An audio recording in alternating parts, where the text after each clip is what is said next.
whoa, whoa, whoa, whoa, whoa. Whoa, whoa, whoa, whoa, whoa, whoa.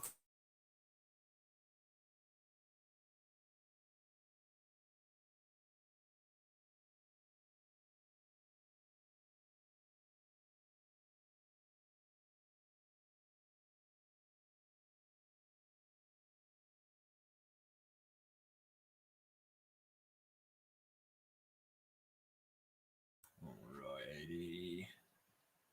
Okay.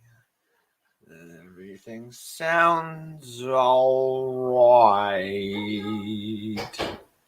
Oh, except for the loud closing of the door. And the fact that I cannot get the video to pop on my phone. But that's okay. We're all here to have some fun. Is it going to open for me now? Yay! It opens for me now. Yay! Would you look at that? Alrighty then. Oh, no. Look at that. The phone never works properly the way you want it to. Boom. All right. Now that I can actually post and share. Hello, everybody, and welcome to the Tuesday night episode, which is a fantasy football update episode. How the hell are we all doing tonight?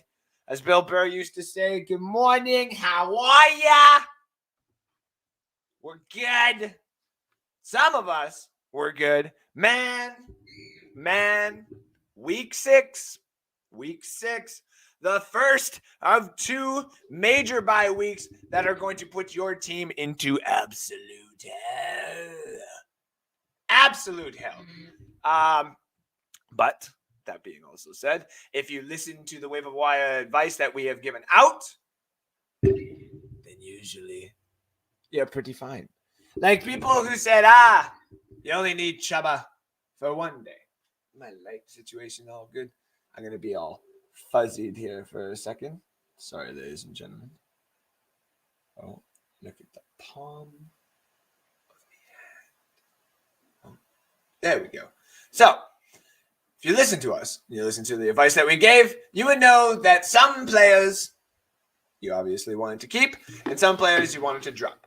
Let's go over a quick update of last week. So, out of our slumps there, nothing really too crazy. Gainwell was obviously a no-show. Jones was a no-show. Sam Darnold was respectively a no-show on the points.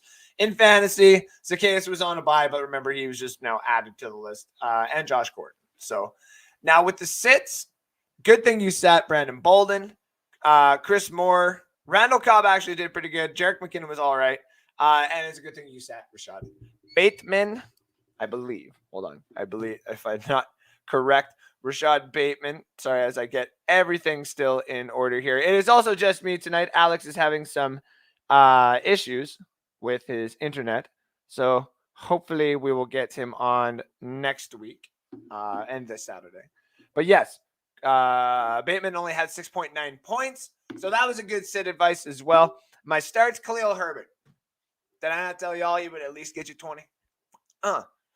If you give the man the carries, he'll eventually give you the TDs. Yeah. So he got you some TDs. Chuba definitely was a start. Same with Alex Collins and Dan Arnold. Demetric Felton was a little bit on the, say, up and coming side of things. It's probably going to be a start for this Thursday game where they're having a lot of injuries on the Cleveland Browns. Baker Mayfield's having injuries. Kareem Hunt's not going to play. Nick Chubb, there we go, is not going to play. So who's that leave? That leaves a couple people.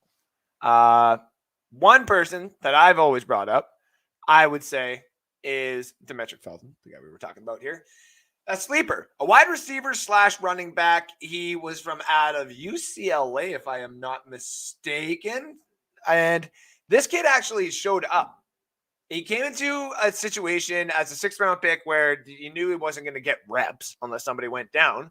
And if he was going to get the reps, he's going to take the situation when he could. Odell Beckham starts to go down. A couple of wide receivers go down to get some targets in the receiving game. Now, all of a sudden, some running backs are going down. He's getting some targets and some carries in the running game. Now, the problem is they got a lot of other players on the Browns here. And I'm just trying to get my list because my phone, as Johnny just said there, looking really stupid. And I got to understand the phone.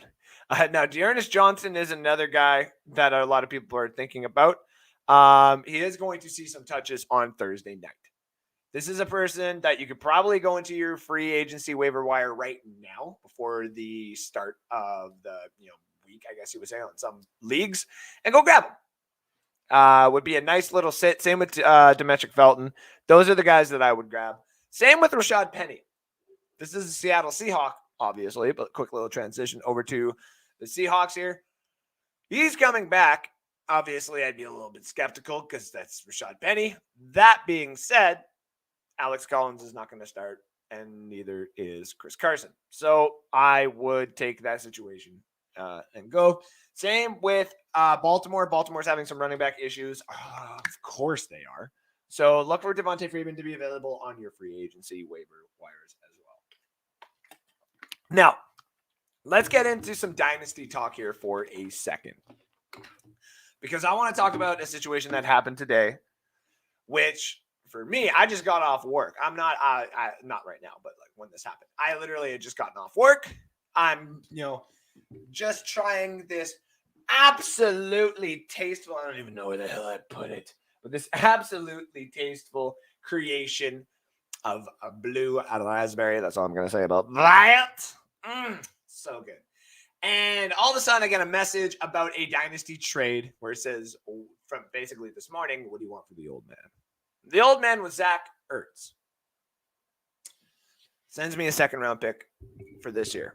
Now, that second-round pick could easily be a starting wide receiver in a year or two. That could even be a bench quarterback if it was a super flex league. It could be a lot of different things. It could be a running back that you could put on your taxi squad and all of a sudden enjoy, like your Khalil Herberts. Larry Roundtree, obviously, still sitting there. Chris Evans, a couple of guys like that. I got a 2024 first-round pick. Congratulations. Pat on my fucking back. Why is this important? Why do I bring this up? And why am I harvesting running backs in this league? It's not my league. It's not our league, me and Alex's league. No. This is a different league that I'm in. It's a little bit more of a high-stakes one. I put myself in a handicap every year so that I feel accomplished if I even get over 500. If I win the damn thing, I'm going to cry. I finally got my first win of the season. Yay, me! But the thing that I wanted to bring up about that is this trade that I made for Zach Ertz. Zach Ertz at the beginning of the season. Follow me here for a second. 5.4 points in the first week, 1.6 the next, 15.3, 12, 1.7, and then against the Cleveland Browns, a 12.9. The opportunity was there because of Dallas Goedert going down. In Dynasty, this is a yearly thing. This is why we're doing another league coming up here. And again, just like we bring up every time, if you would like to be a part of the Dynasty next year, please let us know. We will be starting it in about February. Rookie draft will happen right after the draft. Not literally right after the draft, but about 2 weeks after the draft. And then we're off. Zach Ertz. This is where you get to become a GM. This is where you get to have a little bit of fun. You draft your team, and you're one of those guys who, let's just say like Johnny Dean or a Matt Colson. You don't really care to trade that much. You just like having what you have when you're like, you know what, I need this player. That's when you go out and make a trade. If you start breaking it down in Dynasty like I do, a little bit more deeper, you start keeping players. So in this league, for example, I got a bunch of running backs. I got Ronald Jones sitting on the bench. I got Ty Johnson, Ahmed, James Patterson, Eli Mitchell, Trey Sermon, Dearness Felton, just to name a few. I'm holding them because running backs are valuable, and everybody knows this. When it comes to Zach Ertz, it's a hard one to keep. It's one of those players that you know because of the news and the situations that he's about to get traded. You just don't know when. And then when he does get traded, you don't know if he's going to a situation that's going to make him better or worse. Look at Dan Arnold, for example. Actually, in the offseason, one of the reasons why a lot of people didn't want to drop him, a.k.a. me, is because he was a wide receiver and a tight end. It becomes very valuable when a player has dual positions. In this case, Dan Arnold's been traded all the way around, but now all of a sudden his value has gone up a little bit because he is going to be Trevor Lawrence's target for at least this year and next. Zach Ertz is now about to become Kyler Murray's tight end. Shit. All right. So now all of a sudden we've put the big boy in a big boy situation, a 6-0 team, where for the next 10 weeks, he's going to be vying for an actual playoff spot. And in fantasy football, his value skyrockets. Not necessarily to extreme measures where people think he's all of a sudden an elite tight end, but the possibilities are there. So when I get a second round sent to me, and I eventually can get a first round pick for 2 years from now, cool.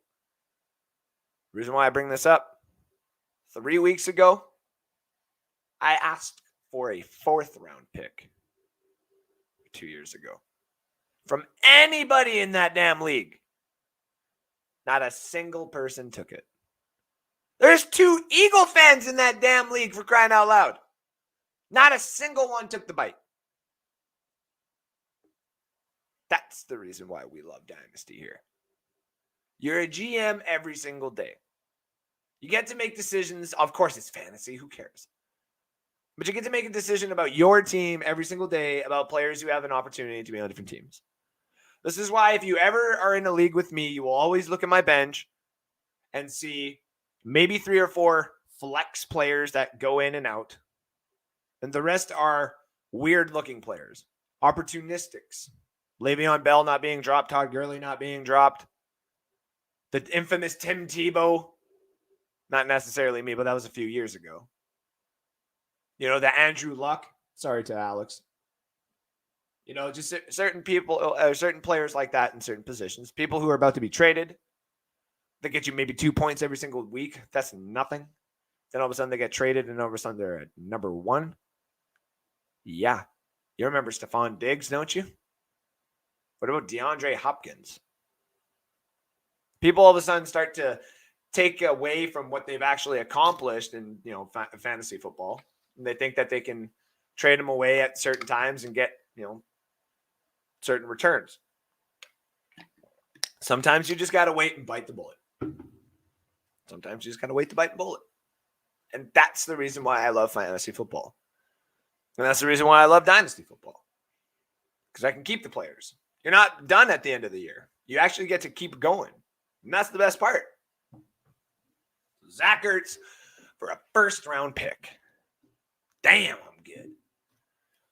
Now, the question goes out to basically all of you. What do you think is the high side of Zach Ertz this year? Now that he is with Kyler Murray. Are we talking the second tier tight end? Where Robert Tonyan was supposed to be? I told you guys he wasn't going to get there anymore. Jesus. What do you think he's going to be? Alex has given me an injury update. Alex has also said his free agent targets this week: Dearness Johnson, Donovan Peoples-Jones, AJ Green, Jamal Agnew, and Devontae Freeman. Now, AJ Green and actually Randall Cobb fall into that situation that if you had them this offseason, Randall Cobb maybe not, but if you had those guys on your bench this offseason, I had AJ Green. For a long time there, I did not think he was actually going to become a number 1 or 2. I just thought he was going to be a lone number 4 that maybe 1 or 2 weeks was going to be good for you. Boy, was I wrong. And the people who got to pick him off in the waiver wires are laughing their asses off. I'm definitely wrong about that one. Jamal Agnew is actually doing really, really well for himself as well. Props to him. And Devontae Freeman, yeah, I'm going after Devontae Freeman as well. Alex also points out, yes, Demetric Felton as a free agent pickup as he is actually available in some leagues. Yeah, could you actually believe that right now? If you can go get Demetric Felton, that's a pretty good situation to have. Injury updates. Alex has got Ravens left tackle Ronnie Stanley is out for the year with an ankle injury. That's not good. Nick Chubb out for Thursday. Kareem Hunt on IR with a calf injury. Bills tight end Dawson Knox has a broken bone in his hand. Timetable unknown, which sucks. I just traded for him. Alex is laughing at that. Titans rookie Caleb Farley tears ACL out for season. Wide receiver Cameron Bateson also tore ACL season over, and Julio Jones re-injured his hammy day-to-day at this point. Teddy Bridgewater expected to play this week after injuring his foot. Yeah, that's right. So those are all the injury updates. Baltimore, man, as elite as Baltimore is, I just don't know what the hell Baltimore is going to do. They got to get ahead of all these injuries. In fantasy football, even at the beginning of the year, if you spent your $50 a fab or $100 a fab or whatever you would spend if you have one of those leagues, you went after all the backup running backs because you knew what Baltimore was going to be, and then all of a sudden it's not what it was supposed to be at all. Like, oh, damn. And it's quite funny, actually, because Lamar Jackson is just a beast.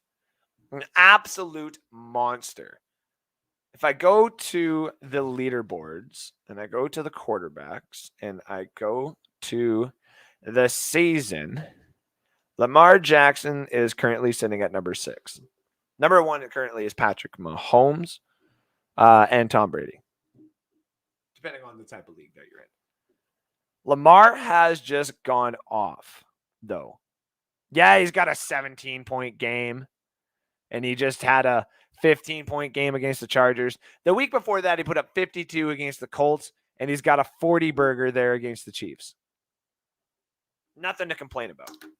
Absolutely nothing to complain about. With Mahomes here, though, Mahomes has got a 40, a 35, a 30, a 40, and a couple of 20s. That's the reason why he's number 1. That is the reason why he's number 1. Kyler, though, sitting up there. Kyler's got a 45, a 45, a 19, a 28, a 13, and a 29. He's ranked number 4. It's just a beautiful time if you had any of these quarterbacks. Super flex leagues are actually quite fun too, by the way, which is what our league is turning into. So North Sports Dynasty League, if I just pop it over to here, we are 1 quarterback, 2 running backs, 2 wide receivers, a tight end, obviously, 2 flex, a kicker, and a defense. Their kickers are being taken out next year for a super flex position, which means basically you put a tight end, a wide receiver, a running back, or a quarterback in that position. Quarterback is going to be going more than likely in there. So people who have Patrick Mahomes and Tom Brady, for example, are just going to be absolutely laughing. Or me, for example, who's got Josh Allen, I'm going to be searching for another one of those big old buggers. So we'll see what happens. All right. Let's get into a couple other comments that I saw down here. Let's get actually to all the comments. Say hi to everybody. Woo-hoo-hoo. Johnny Dean, you have to be smarter than the phone. That's right. Already has. I had to hit the waiver pretty hard. No, Alex Knight, tell him to fix his internet. Yeah, his internet's all down again. It is, it is what it is. 2-1 in my leagues this week. That's pretty good. I actually went 5-0 out of the 5 that I'm doing this year, which next year, I think I'm gonna do the 4 from now on, it's just gonna do the 4 Dynasty, and then I'm gonna pick like one little waiver redraft just to have fun. So expect around 10 point from Ertz every week though. That it's you're probably gonna have a couple of 0 burgers there, just because there's so many people to dish it out to. But yeah, I can see consistent 10s almost across the board. Dynasty. God, I can't wait, Johnny. I cannot wait to get you in the Dynasty League, to be completely honest. I can't wait to get the second one off the ground just because the live event for it is going to be fantastic. So, too many weapons in there. And yeah, there we go. Kyle Yacey tuning in. Thank you. People Jones. Oh, man, People Jones. It was one of those where you're just hoping to get a couple of nice targets in the what do you call it? In the flex position, just maybe get you like 10 points, and they get what? Let's see here. I don't even think Donovan Peoples-Jones. Yeah, then he gets you 26. Like what? Get out of here. So yeah, that was quite fun. In the real world, most teams love to showcase players that they have recently traded for. Exactly. That's one of the reasons why when Stephon Diggs was traded for, it was like, boom. People were trying to trade for him in dynasty leagues. DeAndre Hopkins, just like I said, the same thing. I wouldn't be surprised if, say, Christian McCaffrey was traded to Miami or in a package deal, or was traded to Houston in a package deal. The value that he would start getting for fantasy, because in real life it'd be the same thing. So, or just in other cases. But yeah, I agree. Because there are people do. Yeah, but hey, we voted. We had a democracy, and it was a vote, and it was close, but we voted. CMC for Josh Allen in my league. 5, no, maybe, but no. What in our league? No, it's absolutely not. I definitely am not having that. Definitely not. I got Josh Fields. I'm just hoping he turns into elite, and then I don't have to trade for another quarterback eventually. Which is, hey, why is so many people in our league like? Why is so many people in our league watching this show tonight? That's ridiculous. I can't have you all listening to my secrets. So those are some of the players that you obviously gotta start looking out for. Some of these trades though. So if we're talking, I got some of the guys here too, so this will be fun here. Some of the trade targets going forward. A lot of people have asked me, even in real life, because I work at a herbal essences. There we go.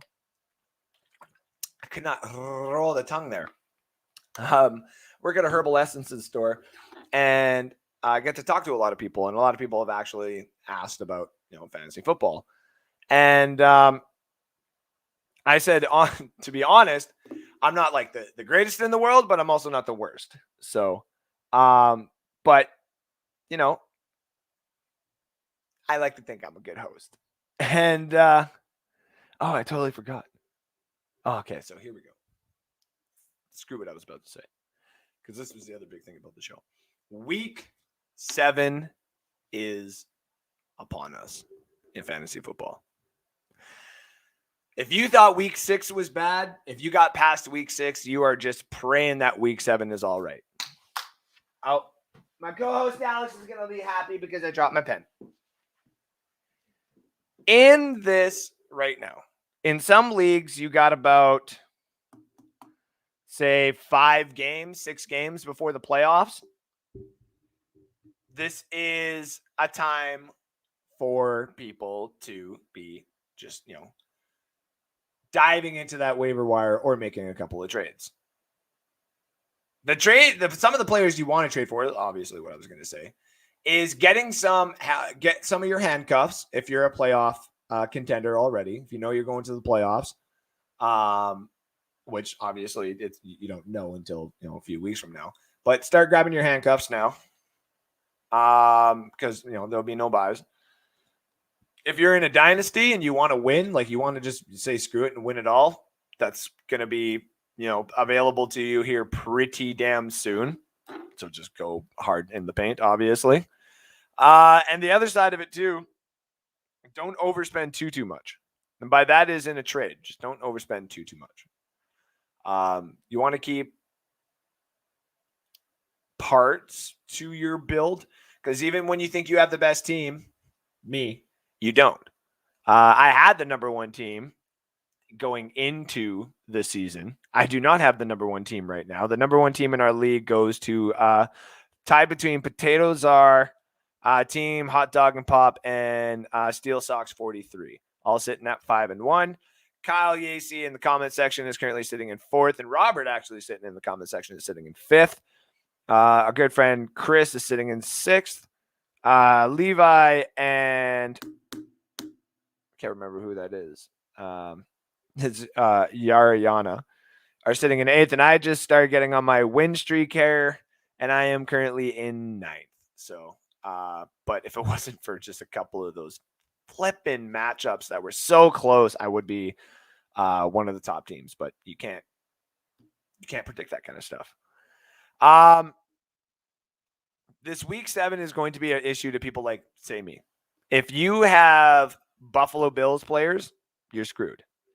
If you got Jacksonville Jaguar players, you're screwed. There's a couple of other teams that I am forgetting as well. I think it's Minnesota. Yeah, Minnesota is the other big team. So these teams are big fantasy teams. Also, same with the Chargers. All these teams are not playing. None of them are. These are situations that you got to find the replacements for. If you can go out there, because, for example, I got to replace 1, 2, 3, 4 players on my starting roster just with players this week. If you were a top-tier team, you can afford to, say, take the week off, fill it with just some players that you got on there, and maybe it would work. But if you want to win this week and you don't know what's going to happen later on, injuries, trades, performances starting to go down, we don't know. You want to have the best performance every single week. So that's why I said at the beginning of the seasons, always try to avoid doubling up on your bye weeks, especially this year, having, the week 6 and week 7. I just survived week 6. A lot of other people couldn't. I'm probably not going to survive week 7 in at least 2 leagues. That's an issue. So what are we to do?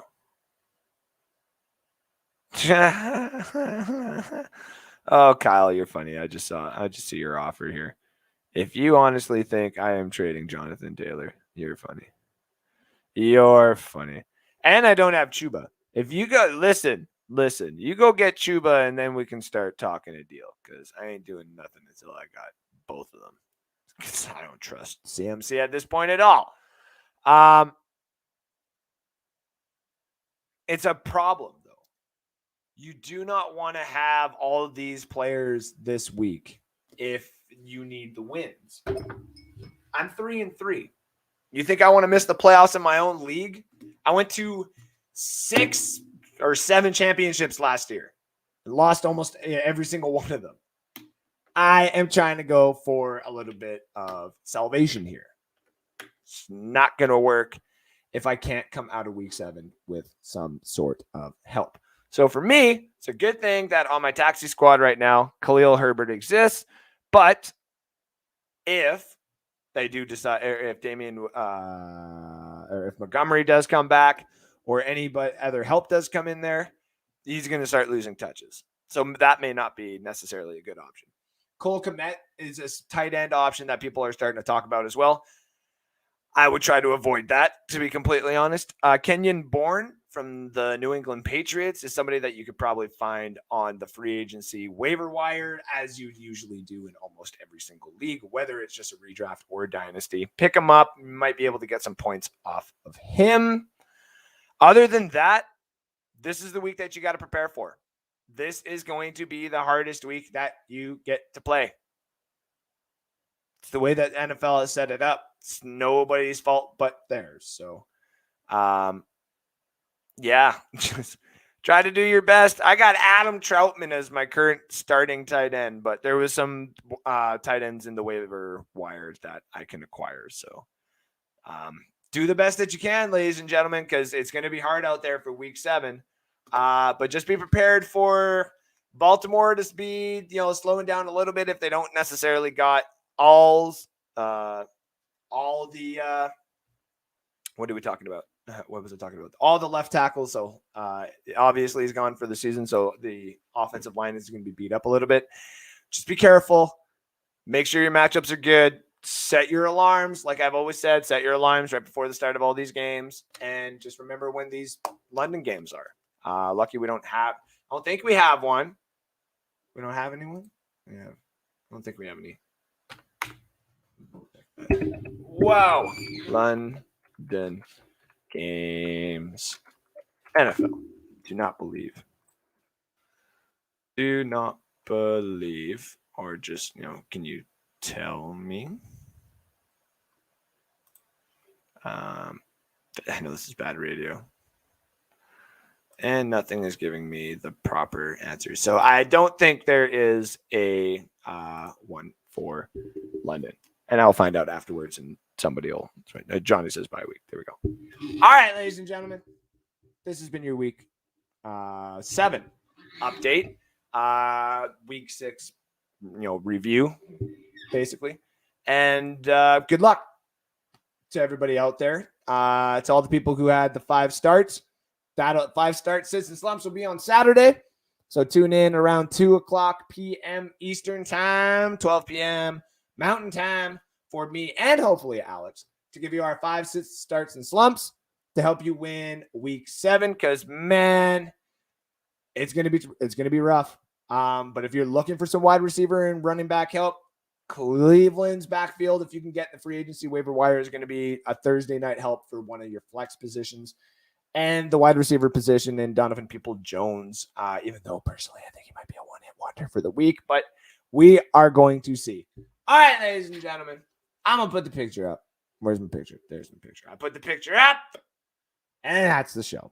It's like the curtain, and I can sing here if I wanted. I could do a lot of different things right now if I wanted, but I'm not going to behind this curtain. But that is the end of the show. Appreciate you all. Take care now. We'll see you next weekend. Not next weekend. We'll see you on Saturday. Take care now. Bye then.